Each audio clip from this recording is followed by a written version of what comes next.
Hi, I'm Kassy, and this is the Spark Konnect, a podcast about what brings us to life: connection, creativity, courage, and the moments that spark real change.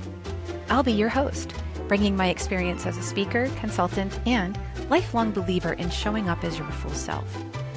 In this series, Arts and Facilitation, you'll hear from inspiring voices, facilitators, trainers, speakers, and everyday humans who are also artists, lighting up the world in their own unique, creative ways.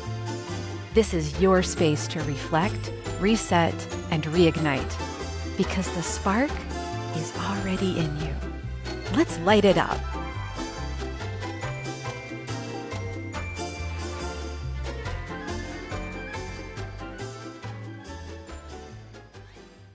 I met Taylor Kaschke at a conference where I was the keynote, and let me tell you, the moment she came up to me, I knew I had to get her on this show. The energy that radiates from this woman is unreal. She is incredible and definitely one to watch. Taylor is the Communications and Experiences Manager at Crawford Murphy Tilly, where she blends communication, talent development, and a whole lot of artistry to create learning experiences that actually engage people. In our conversation, we talk about how her theater background shaped her confidence and communication, why feedback is just data, not danger, and how structured learning helps bring people together, whether in person, hybrid, or somewhere in between. We dig into storytelling, preparation, and the growth mindset that lifts us all up. And yes, we even talk about her career move from the zoo to corporate life, because the transition alone deserves its own show. As Taylor says, it's like the sport of speaking, and spending time with her, it really is a fun space to be in. Taylor, I'm so excited to be here with you today. Oh my gosh. Yes, so excited to be here today too. I'm glad this chance encounter at the fall conference a couple weeks ago worked out pretty well. I know, this is the coolest thing about getting to do this. I'm at a conference. Somebody really cool and bright and shiny comes up to me and smiles. We talk for like 20 seconds and I'm like, she's my next podcast guest for sure. So I can't wait for our listeners to hear all about you, Taylor, the work that you do, the artistry that you bring into the world. So without further ado, tell us more about you, please. Yes. Oh my gosh. Okay. Well, by day, I am the Communications and Experiences Manager at Crawford Murphy Tilly, which is a civil infrastructure firm. They're based out of Central Illinois, but I'm located in Kansas City. I've been with them for 4.5 years now, and they've been pretty fantastic to me. So we'll talk a little bit more about my journey, but I have a very unique title. I don't know, Kassy, have you ever heard of anyone else with a Communications and Experiences Manager title? No, I think it's a first. So your official title is Communications and Experience Manager? Yes. Yep. I think this sounds like a dream title, actually. It is. So they've been really wonderful with me to get to work with where I wanted to go. And I was very upfront in the interview process too, like, here's my background in marketing communications, and here's where I want to be eventually doing this type of work with learning and development, workforce development, leadership development. So I love here it. we are now. And you have a degree in speech communication, don't you? Yes. Yep. And drama? Mm-hmm. Yeah, so do I. We have Speech comm, like that's incredible. And so when you said you judge debates and things in high school, theater, thespian, doing the debate teams, although I went more to humorous and extemporaneous, the prose deliveries, those things, poetry and prose. The debate wasn't, I was laughing too much. So they're like, get her over there. Yes. Yeah. And that's what I was going to say too, because a big part of my journey and where I am today started with high school theater and with speech and acting team. So for those of you listening in who maybe haven't heard of speech and acting team before, think of like a track meet where you all get together. There's tons of different competitors and you have event specializations. So you've got the funny events, which is also shocking, my forte as well. I've also so you have like humorous duet acting. That was one of my events. So you have a partner and you work through an 8-minute long piece and you're going to compete with that. So you have those, and then many people also could do 2 events. I usually did 2 events, and then you're there like all day long. You have 6 total rounds, 2 preliminary rounds, 1 final round per event, and you get judged right there. And then on the bus home, you get your feedback right away in paper form. I think they still do paper forms nowadays, but it was so valuable and impactful, just that constant feedback that was expected and you knew to read it as data points. It wasn't meant to break you down or be mean to you. It's to help you get better. And that was something that I am so grateful for that I got exposure to when I was 14 years old. Like, how incredible is It's that? amazing. It was wild. You think about the whole process is so intense and beautiful at the same time, because you're right. It's like the sport of speaking. And there's so many different ways that you end up learning about speaking, the extemporaneous, the humorous, what poetry. It's been a long time for me. Forgive me. The pausing is that it was 150 years ago. So, but I remember going in. Poetry was one of the main ones that I ended up like. Poetry before Poetry Slam was a thing, because that's not my game per se. But performing poetry, and I remember going into the classroom, because it was always at some sort of like school on the weekends, in my case in Texas, and just the judges sitting there, and you go in there all alone, and it's like this cold classroom. I remember, and they always wanted us to have a notebook. I don't know about, maybe it was like the poetry thing wanted the notebook, so I sort of learned to deal with the notebook. But it makes you think about just how much it was prepping for what it was going to be like to be in a job, and just the pressures of having it to go into the boardroom or into the conference room and be ready to present your case, your idea, your project, whatever that may be. So I too am very, very thankful for that experience, because I was a shy little thing. Like when I was little, I'm still shy on the inside. I just pretend like I'm not, but I actually really am. When I was a kid, if you looked at me, my mom would tell me, she'd put me in the corner. She was a hairdresser when I was a baby, and she'd put me in the corner when she was at the salon. And if people looked at me, I cried. But I wouldn't say a word. I would just play with my dolls in the corner. If you left me alone, I was fine. And so you wouldn't predict that that was how I was as a kid. And actually, probably a lot of me still on the inside. But theater, and specifically what the world that you're talking about, that world and that experience really helped me come out of that. Mm-hmm. So it's so cool that you did that too. And then you're actually using that so much, I'm sure, in the work that you do as a manager of communications and experience, which the second part of your title is what really I find compelling. Yeah, so in my experiential side of my job with experiences, so I have a big part with our new employee workshop that we host twice a year. And this year, oh my gosh, this was a large class. We had 43 new hires. So we do it a little differently at CMT, where people get their onboarding stuff in their first week, the benefits and everything. But then twice a year, we bring everyone together for those 6 months all together in person for different types of learning experiences, getting to know the culture, a more interactive and engaging in-person event, which is so much fun. It's so much fun to be there and be a part. And quick question, so they are remote or hybrid? So we're a hybrid organization, but we have 25 offices across 10 states. Great question. Okay. Yeah, okay. So we're all over, and so those other meetings, for the most part, are virtual in it. Well, they're still in an office location, but like I meet with all of our new employees too to talk about marketing and communication stuff as it relates to their job. But the new employee workshop itself is in person. And what's the industry too? The company, what's the industry that you're serving in the product that you have? Civil infrastructure. So we sell our services, design, professional services organization. So engineering and design, planning, so transportation planning, aviation planning. Another market is water management, so like stormwater, just civil infrastructure and all of the things. Oh yeah, I love that. Yeah. I feel like a while back when Pokemon Go became popular and the world realized what augmented reality was via Pokemon Go, I think we also learned about civil engineering via Pokemon Go. Yes. You're like going out in the city and learning where things are and what's happening. You're like, oh, I see how that's built now. I think it made us pay attention to civil engineering in a different way. Yeah. I don't know why I think that, but yeah, that's what happened for me at least. Yeah. Well, and what's funny is my father is also a civil engineer, and I'm the youngest of 4 girls, and he always wanted one of us to take over. He's like, oh, you could take over the business. And we're like, And so now here I am working at a civil engineering firm. So it's fun to get to talk with him about that. But yeah, there's such an appreciation that I have for the work that our engineers and planners do and the other amazing staff that we have at CMT. And so what I really love about this organization is that I'm very different than most people who work there. So many engineers, I don't know, for most of the time, at least the stereotype is they're, pretty shy. They don't like public speaking. They don't like getting out of their comfort zone. And so I like that I'm able to bring that gift, I will say, of, just having fun. And like work doesn't have to be, you could do serious stuff without taking yourself so seriously. And so that's been very much received well. And the different groups that I've worked with, it's just really fun.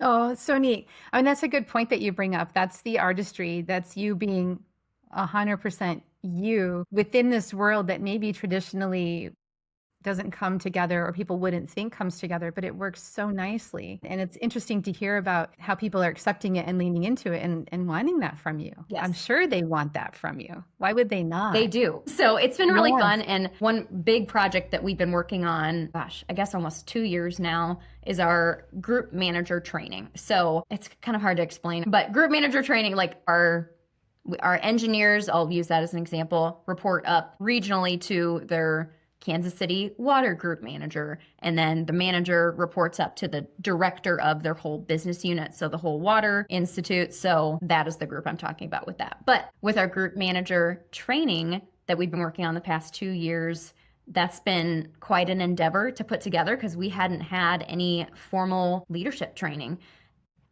CMT in it for this specific audience. And so getting to work on that hand in hand with the president of our organization, with our director of risk and resiliency, like very, very cool stuff. And we're getting to bring the L&D element of it in there too, where it's like, okay, well, what's our learning objective? What do we actually need to be training them to do? And how can we make it sticky and get it in front of people? So we've had, I think, 10 sessions now. And after every session is a cohort session too. So that was something I picked up from being involved with ATD as well, Association for Talent Development. And it's just been really fun seeing the positive effects of that and having a community where that maybe happened organically, but with that structure in place. I always joke about structured fun or organized fun that you need to bring to something. Like, yes, stuff will happen organically, but you need to be very intentional about it and give people the space to do that. And so it's been really fun seeing the benefits of both the structured learning experience, but then also the cohort where they have that community to co-manage with, really. Yeah. Because let's talk about the structure. Where does that come from for you? How do you know about that? How does it play out? Because you have this background in theater and you're working with engineers. And I can't tell you how many times in my career, it's like, my people are engineers. They don't want to have any of this fun stuff that I know you want to bring to the table. And yet here you are, the engineers and fun and structure. And so let's just talk more about that, because I do think they go together so nicely. And you're really leaning into that and having great success with it. You said 85 graduates strong, right? Mm-hmm. Yes, 85 graduates strong for our professional practices program, that emerging leaders program that we have. And so looking back at my time at the St. Louis Zoo, where we had an in-house workforce development department, okay, that was my first experience with talent development really in general. I mean, I'd taken different classes and different like leadership opportunities throughout my sorority and stuff like that in college, but Wait, we have to pause. Did you just say the St. Louis Zoo? Yes. I think they're going to want to hear a little bit more about were you employed at the St. Louis Zoo? Did it involve giraffes and bears and tigers? Yes, it did. So Okay, I was we need to know more about that too. I was at the St. Louis Zoo for 3 years and it was incredible. So I have so many wonderful stories about that, but that's really how I knew that I wanted to be involved with talent development. You got to work in talent development while you were at the zoo? No, but yes, and I will say yes, and I'm like, everyone, you can get a job at the zoo, but work in talent development. Here. Wait, hold up. Taylor, please explain. Yes. Okay. So St. Louis Zoo, I was hired on as the partnership marketing coordinator. So that was all about the business of marketing and relationships, which was a perfect fit for me. Very early career. It was so much fun. And I was housed in our development department, but my clients, our team's clients, were our business partners. So corporate sponsorships, event sponsorships. Again, just so much fun in those 3 years that I had at the zoo. And then all of the benefits of getting to host behind the scenes tours and get to go to these events where your job is to make people feel comfortable and enjoy the experience of being at the zoo and the mission.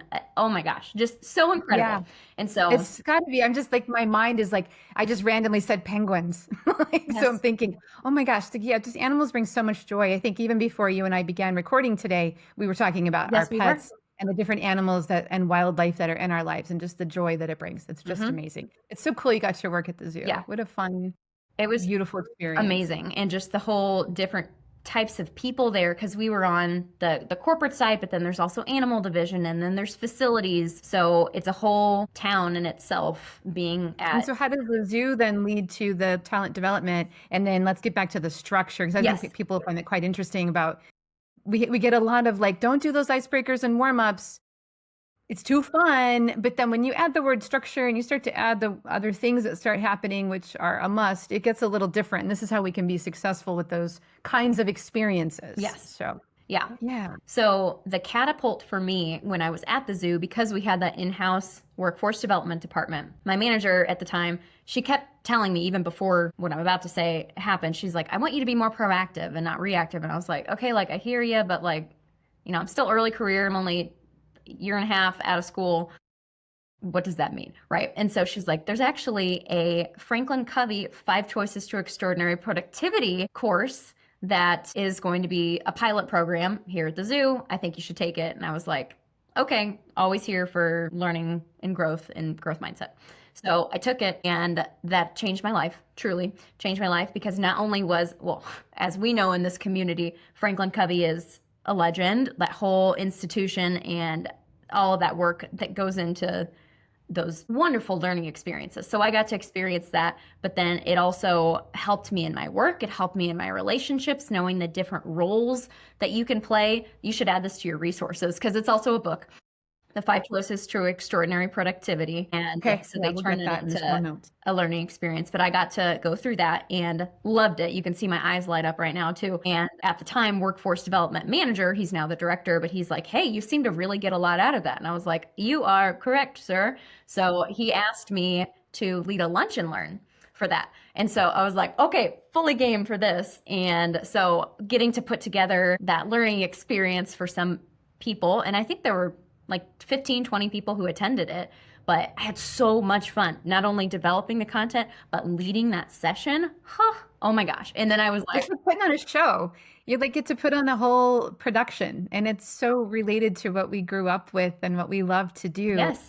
And the thing about the theater is that it's meant for the audience. Exactly. And that was the thing, because yeah, I'm having a great time doing it, but this is tangible things that they can take back to their lives to make it better. And that's where I was like, my gosh, you can do this for real? Like in a job, you can do this? So I had that same experience in college. I was like, we learned a thing. The professor let me teach the thing to the people because she was going to be doing something else. And I was like, I love that. And then she's like, there. And then I learned from learning and development from that moment. Like, she's like, yeah, you can teach other people things. But I'm like, well, I know about teachers, but no, within this context, it's the same idea. And it was more exciting to me back then to get to teach it to people than it was for me to have originally learned it. mhm.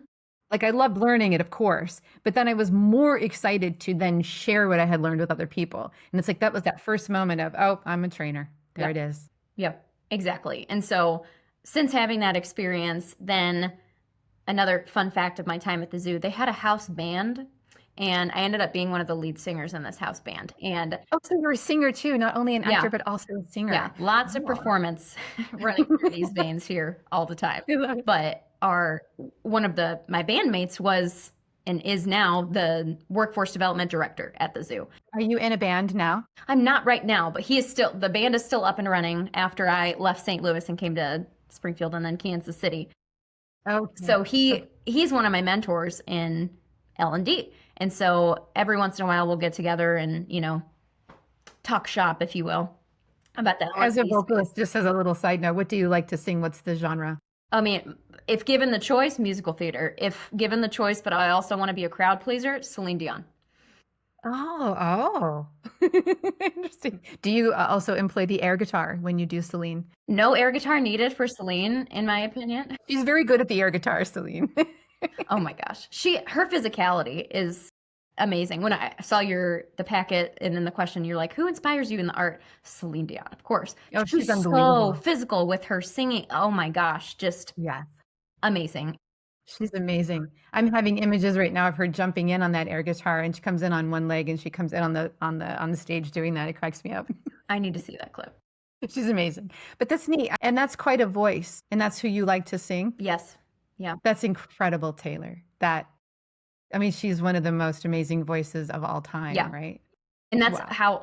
how I learned to sing, is listening to the pop divas of the 90s. So There you go. I would just mimic what they were doing. I've never had any vocal lessons before. I've done choir, but beyond that, never. And I just had an ear for mimicking how they sing. And so I'm able to replicate the sound waves, I suppose. And so here we Wow. are. Here we are. Yeah. Do you ever sing in the training that you deliver? I mean, I sing all the time, not like as a formal, like, let's open it up with a song for me, but I vocalize all the time where, they always, I do as well. I am not a trained singer at all. I wish that I was. But that poetry competition that I was thinking of when I was telling you earlier, I opened a couple lines of "Some Say Love, It Is a River," right? I remember doing that and trying to put in songs here and there, little bits. I love that so much. I think, and it's also, you saw my keynote, why I build in music, because it just moves me so much. And I love all sorts of different types of genres. But probably if I was to have my choice, it'd be country, like vintage country, Patsy Cline. That works really well for me. And my family are, Southern. So a Southern country sound is natural for me. That's cool though. So tell us about, how are the engineers receiving this when you're putting, how much of what you're sharing with us now is influencing the maybe the development, the design, and the delivery of the learning experiences that you create?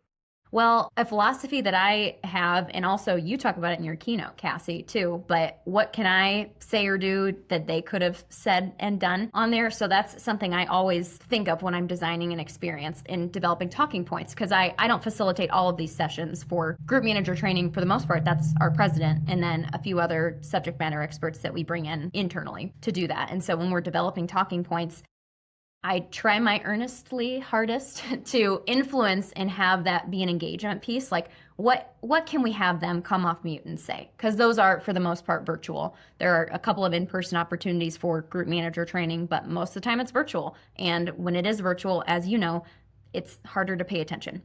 And so how can we get them to speak up and contribute their stories, so it's not just us all the time? Like, yeah, we should have our stories baked and ready to go and embedded in there and pull as needed, but it really should be the participants doing the ones storytelling to weave it together. And then that leaves us to be the Yoda as facilitators, right? Like, we're not the stars of the show. We're just in the back seat cheering people on and advocating for them to make meaning of the content. So that's something I always try to influence as much as I can with any learning experience. It's a lot easier when I'm the facilitator because I know what I want to do, but helping people make those connections when it's not me facilitating so that the learners have a voice. That's really what's going to make the biggest impact. Yeah. It's such a subtle but highly impactful and important switch, because the story, like presenters, facilitators, trainers, we're always told, share your story, tell the story, put it within the story framework, whatever that might be. But the truth is, yes, and the truth is that that story needs to be that the people listening and receiving are seeing themselves in that story.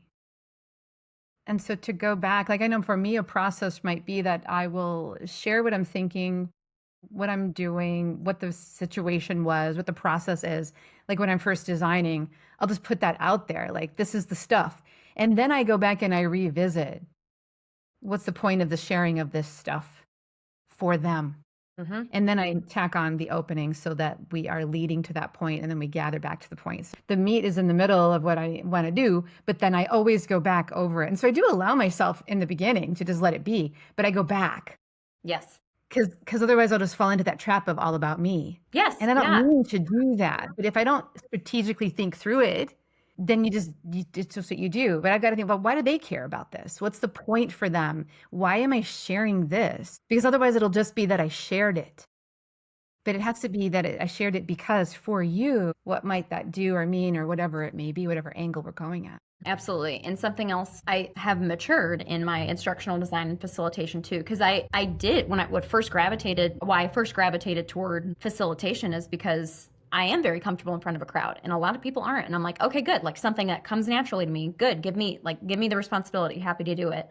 But as I've gotten more mature in this, that's when I started to realize, like, oh, I'm really not the star of this show. It is them. And so knowing that why, and what I love about the platform of presenting and facilitating these sessions is that you get to advocate for that why woven throughout the entire session. So why are we doing this? Why am I talking to you about presentation best practices? That's one of the professional practices sessions. And that's my favorite session to facilitate because I care so much about it. Like, this is my expertise and I know I can help you. I want you to be able to make those connections so that you can start trying out some of these things so that you have the confidence to do it, because I know you can. And that's where I put on really my coach hat, like sports coach, like kind of intense, where I'm like, I know you can do this. We can do hard things. Put on your big girl pants, your big boy pants. We're going to do this and you're going to be great. Where do you think this confidence for you comes from? Because are you a person who, when you discovered theater and performance, it was natural and you always had the confidence, or are you a person who needed to develop that confidence? I think I've always had it. So it's gotten more sophisticated confidence, I would say, but something that has always driven me, one is schoolwork. So I was always very good at school, never had troubles learning and doing well, but I liked to achieve. So that's also taken some masterful manipulation into my adulthood to apply it for good and not like getting so involved in your head where I'm like, I'm not doing enough. But I was always good at school, and I went to a private school. So you either did sports or you didn't do anything outside. I was very teeny tiny, the shortest in my class, super, super thin, like did not have any muscle at all. So I was not good at sports.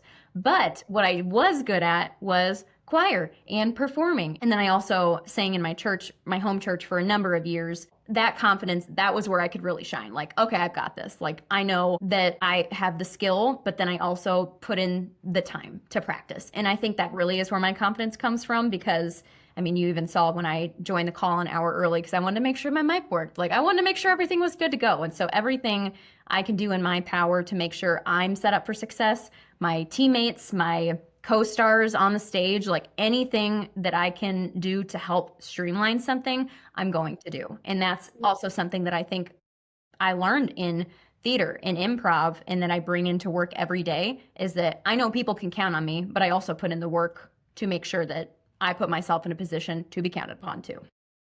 That you can count upon yourself. I was going to ask, what would you share to people listening in who may be struggling to find their confidence? What would you share that they need to do? Like, is there a list of things? Because I know sometimes when we're working on confidence, we go through our head and we're like, I should be confident. I am really good at this. I should be confident. It doesn't work. So what are the things that are outside of your brain? You know, like you said, you came in an hour early today to check the tech. So that's an actual check off the list of preparation items that you can do to make sure that you're going to be the best you. But what are some other things that you might recommend for someone that could help them lean into knowing they got this, which in turn then says you're building your confidence to be the best you when you show up? There's a couple of things. So I would say the first thing, first and foremost, is you have to build in the buffer time, whatever that is. Rehearsal for a presentation experience, like you probably could and stumble upon it. But most of the times when you're doing a technical presentation, so I'm talking about my engineers, so if they go to a conference and they're presenting on a very specific topic about water, resources, etc., like you got to build in the time to run it and time it, record yourself. And even if you don't record yourself, you got to at least time it. Like that, people always underestimate how long they can talk, because once they start, people do get excited. And that's always kind of fun too. Like when you practice, I promise you, one, you're going to be better off for it. Like it's 100% going to be a better experience for your listeners and your audience if you run through it once ahead of time. And then you're also going to realize, oh, wait, I actually do like talking about this. Or what's one piece of this that I really connect with? Oh, yeah, it is kind of fun to talk about it. And then you take up more time. And so I want them to get to that point well in advance before showtime, right? And so that's what's really going to help bring that confidence, is that you've done the work. You know you've done the work.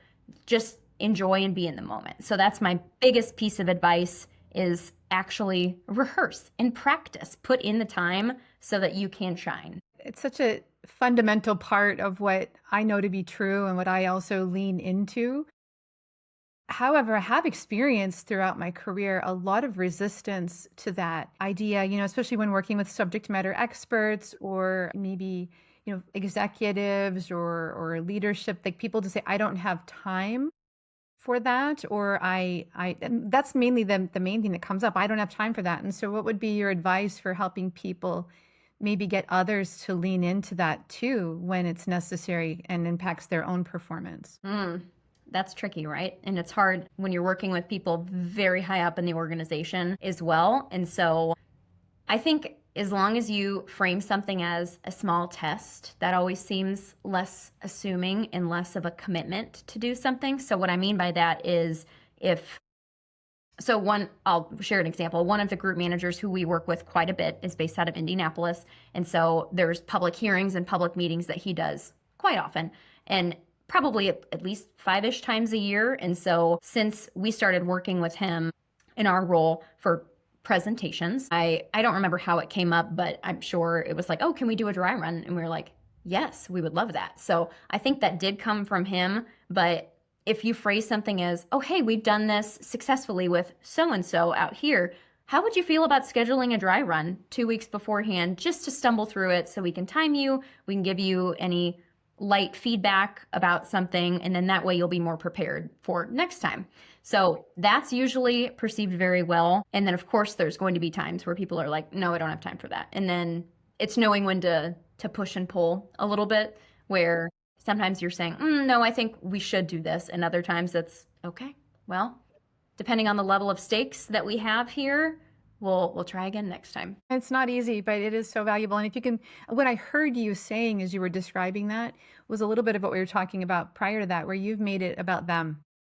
The dry run isn't about me. It is for you, and to have you look and be your absolute best as we support you through this. And, people like that. Yes, absolutely. They want that. I know that as we're coming to a close here, I could talk to you all day long. And I'm also just amazed at how much we have in common in terms of our lives. Are we related? Or I know. Are we the same person? Are we soul sisters? Am I like your older sister? I don't know. I want to be. But anyway, you have background in performance feedback as well, which comes from the theater. And I'm curious, we get a lot of advice about how to give feedback. And I was wondering if you could teach us anything about how to receive and use feedback, because you opened with that today, how much you loved getting those notes. Take a note, take a beat. It's just something that actors learn to do, but the rest of us in the world don't know how to manage it.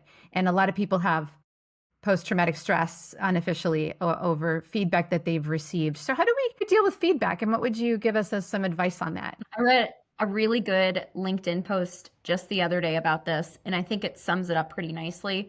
Feedback are just data points, right? And so you analyze those data points and you bucket them of, kind of like a start, stop, continue matrix, if you've ever done that. So data point like, oh, that's interesting. I've never gotten that before. I'm going to table that, think on it for a little bit. Don't react to it. That's always something interesting in my experience where, people, it's very uncomfortable for the most part for somebody to give feedback to someone in general. So they're anytime you give feedback to somebody, especially in the workplace, I'm thinking like performance reviews, if it's something that is some topic that someone really needs to work on, it's probably uncomfortable for the feedback giver to provide that feedback to. So they're also going to be a little uncomfortable. And something else I've heard before is phrasing it as, this is a little uncomfortable to talk about right now, when it is difficult conversations and you're approaching that.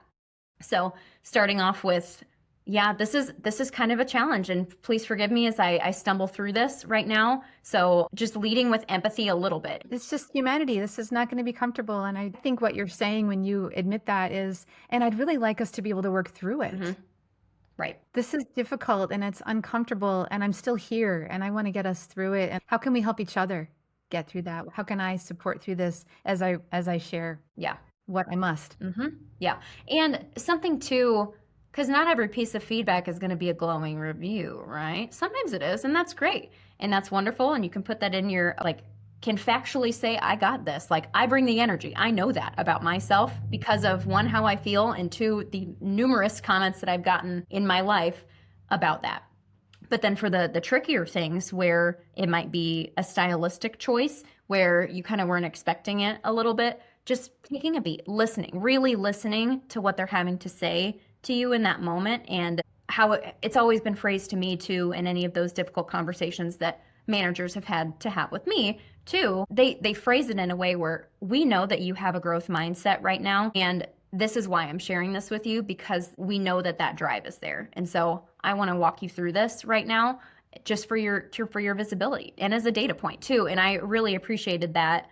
And that was my performance review, I think like 3 years ago. And it was, I think, about like stylistic in an email or something like that. So really nothing like crazy. It was just like the tone of my written language. And I'm like, okay, like, thank you for that feedback. I will be more aware of it. And I'm still talking about it today, right? So I am aware of it. And it didn't like cut down my drive that I have at work. It didn't do any of these negative things that a lot of times people like are like, oh, I'm going to be running for the hills and I'm going to quit because I got this feedback. It's not like that. And most of the time it's not like that, right? So just thinking of feedback, both giving and receiving, as data points to work on. And if it is uncomfortable, calling a spade and admitting to that and working through things together. Yeah, and then on the other side too, if it's something is uncomfortable to receive, you don't have to accept it in that moment or ever. We also get to choose and be like, have enough strength inside of us to say, this is serving me and this is also not serving. Yes, absolutely. It's so joyful to talk to you and to share in your strength and just energy. You really do bring that, Taylor, and it's really very delightful. If people want to connect with you, where can they find you, and where can they connect with you in different ways to learn more about the other things that you're doing too outside of work? Yeah, if you want to share find me that. on LinkedIn, right, with the rest of the crew out there. But yeah, Taylor Kaschke on LinkedIn, and I've made it a point, because I also teach a class on this, but to talk more about the work that I'm doing at CMT and beyond, and the crossover between theater and the workplace, because it's really fun. It's a really fun space to be in, to bring those natural skills and something that you love doing to the workplace, because it really does make it more joyful for everyone. It really does. And it's who we are, and it's in this age of AI and all of the tech pulling at our humanity and questioning it. This is the heartbeat of our humanity. And that's why it's such a joy to get to talk to people like you that are so comfortable bringing your artistry into the workplace. And so thank you for sharing that with us today, and all of your energy and excitement around that. You bring a lot of beautiful color into the world, Taylor, and it's wonderful. Thank you for being with us today. That's your spark. Now go light something up. And hey, if this episode lit you up, share it with a friend, a fellow facilitator, or someone who needs a little more connection in their day. Be sure to follow the Spark Connect so you don't miss what's next. We've got more brilliant voices, bold ideas, and heart-forward conversations coming your way. Until then, stay curious, stay brave, and keep showing up.